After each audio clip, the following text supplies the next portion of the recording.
اب جن صاحب یہ کتنا اب فیلڈ مارشل صاحب نے تو بات کی ہے پریزیڈنٹ ٹرمپ کے ساتھ، ان کو کہا ہے کہ بھئی آبنائے ہرمز جو ہے وہ آپ اس کی ناکہ بندی نہ کریں. این اس وقت یہ سب ناکہ بندی ہو گئی یا جہاز کو انہوں نے پکڑ لیا جب یہ ٹیبل پہ بیٹھنے والے تھے دوسرے راؤنڈ کے لیے. تو کیا پاکستان کنونس کر پائے گا امریکہ کو کہ وہ آگے؟ اور پھر سب سے بڑی بات تو گارنٹی کی ہے، کون گارنٹی لے گا پریزیڈنٹ ٹرمپ کی؟ دیکھیے ایک ہیوج پروسیس نے عصمت شرازی صاحبہ جگہ لینی ہے جی. اگر ہم یہ سمجھ رہے ہیں کہ ایک سیٹنگ میں، دو سیٹنگ میں، یا ایک دو تین ٹیکٹیکل آپریشنل لیول کی چیزیں ان کو ٹھیک کر دیں گی تو it is not going to happen like that جی. آپ اسٹیٹ کرافٹ کی بات کر رہی ہیں. اسٹیٹ کرافٹ کے لیے جاننے کے لیے سب سے امپورٹنٹ چیز ہوتی ہے ٹو نو دا ہسٹری، کیونکہ ہسٹری کے اندر وہ چرچل نے کہا تھا کہ know the history because in history lies lot many secrets. اگر ہسٹری کا پتہ ہوتا ایران کی اور ان کی چیزوں کی، ان کی وار کی، ان کے کلچر کی، تو یہ اسٹیٹ کرافٹ ڈیفرنٹ ہو رہی ہوتی. پریزیڈنٹ ٹرمپ جو ہے اس وقت اسفا وہ ڈومیسٹک آڈینس کو بھی کرے، پھر ایک ہیوج یونیلیٹرل پاور کے وہ اس وقت یونیلیٹرل، میں تو خیر اس کو ابھی ٹرانزیشنل پیریڈ کہتا ہوں، we are going towards multipolarity. Time تو لگے گا بٹ ٹرانزیشن شروع ہو گئی ہے.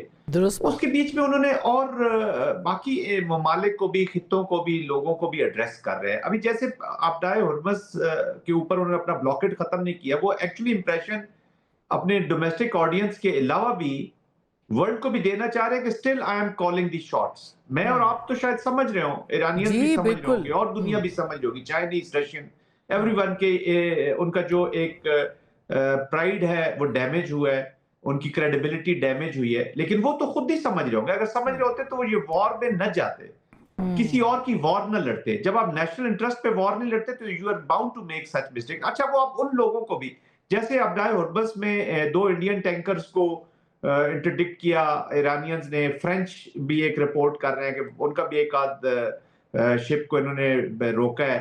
تو اب ان کو بھی بتا رہے ہیں کہ ڈونٹ یو وری. وہ ساری دنیا تو کہہ رہی ہے کہ پہلے آبدائے ہرمز کھلا تھا، ٹرمپ صاحب کی پالیسیوں نے یہ خراب کر دیا، تو اب ان کے بھی کریکشن بتا رہے ہیں کہ جی میں کریکشن لگا رہا ہوں، میں چیزیں ٹھیک کر رہا ہوں، still I am calling the shots. تو وہ اس کے لیے وہ کر رہے ہیں سارا کچھ، ٹویٹر کے اوپر بھی، میڈیا کے اوپر بھی. انفارچونیٹلی میڈیا کی یہ جو عزت سادات کی بات ہو رہی ہے، آپ کہہ رہے ہیں نا کہ اب تو ایک سپر پاور ہے تو اس نے اپنے آپ کو بچانا ہے. اور وہ کیسے بچائے؟ کیونکہ آبنائے ہرمز کا تو کنٹرول اس کے پاس ہے نہیں، چین یہ ہونے نہیں دے گا. تو یہ کیسے بچے گی یہ عزت؟ دیکھیے وہ اس کا بیسٹ یہی ہے کہ ڈائیلاگ سے چلے جائے جی. And he has understood it. یہ بات نہیں ہے کہ ان کو سمجھ نہیں آ رہی کہ میں نے کرنا کیا ہے، کہ وہ ہی ہیز انڈرسٹوڈ اٹ. اب وہ جو کنڈکٹ ہے نا، جاتے جاتے جو آپ نے وہ کوئی چیز چھپانی بھی ہو تو آپ نے اس کو وہ اس پہ کرنا ہے. لیکن ایرانیز بھی آن دی ادر ہینڈ دیکھیے وہاں پر بھی ایشوز ہیں، وہ بھی اپنی ڈومیسٹک آڈینس کو اس وقت سامنے رکھ لے، ریئلٹی سے تھوڑے سے دور ہے وہ. ٹھیک بات ہے، ٹھیک بات ہے آپ کی. سوری جی وہی میں کہہ رہی ہوں کہ پوسچرنگ کی بات آپ کر رہے ہیں نا، کہ وہ بھی اپنی جو ڈومیسٹک آڈینس ہے اس کا سامنے.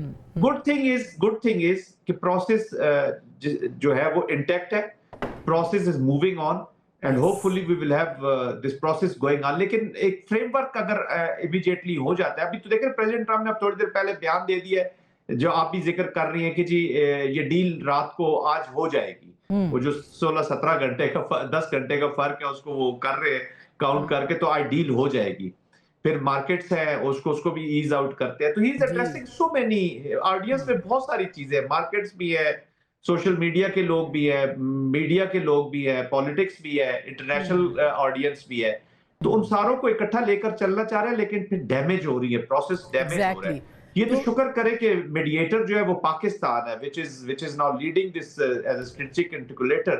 وہ پورے گلوبل ساؤتھ کی چیزیں لے کر جا رہے ہیں، کیونکہ اس تصویر اس جھگڑے کا تصویر جو ہے وہ فیوچر کا کورس سیٹ کرے گا انٹرنیشنل اپلیکیشن کا. اچھا میں اسی کے اوپر زاہد صاحب، جیسا آپ نے بڑی زبردست بات کی عمران صاحب، یہ جو اگلا کورس کی ہم بات کرتے ہیں یا پوسٹ وار جو آپ کو ایک آرڈر نظر آئے گا، اس کے اندر تبدیلی آپ نے اتنا دیر عمان میں سرو کیا ہے اور آپ کو بہت ان سارے پانیوں سے آپ بہت اچھے طریقے سے آگاہ ہیں.